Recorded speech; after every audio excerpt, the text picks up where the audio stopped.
কিংবদন্তি সত্যজিৎ রায়ের কালজয়ী সৃষ্টি পথের পাঁচালী।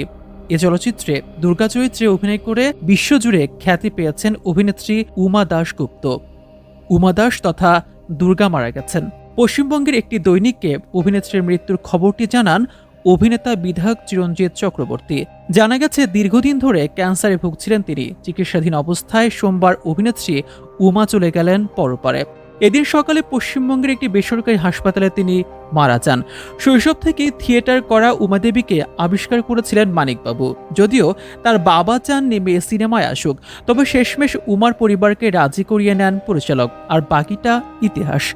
মুক্তির পর দর্শক না পেলেও সময়ের স্রোতে পথের পাঁচালী হয়ে উঠেছে বাঙালি সিনেমা প্রেমীদের কাছে এক আভিজাত্যের পরিচয়। সিনেমায় দুর্গার মৃত্যু শুধু অপুর মনে গভীর ক্ষত সৃষ্টি করেছিল তাই নয়, কাঁদিয়েছিল আপামর দর্শককে। সেই দুর্গার বাস্তব প্রয়াণে শোকে নুয়ে পড়েছে টালিপাড়া তথা বাংলা সিনেমার দর্শক। মাত্র একটি ছবিতে অভিনয় করে বিশ্বজোড়া খ্যাতি পেয়েছেন উমা দাশগুপ্ত। পথের পাঁচালী চলচ্চিত্রে কিশোরী দুর্গা চরিত্রকে পর্দায় জীবন্ত করেছিলেন উমা। এরপর তাকে আর পর্দায় দেখা যায়নি।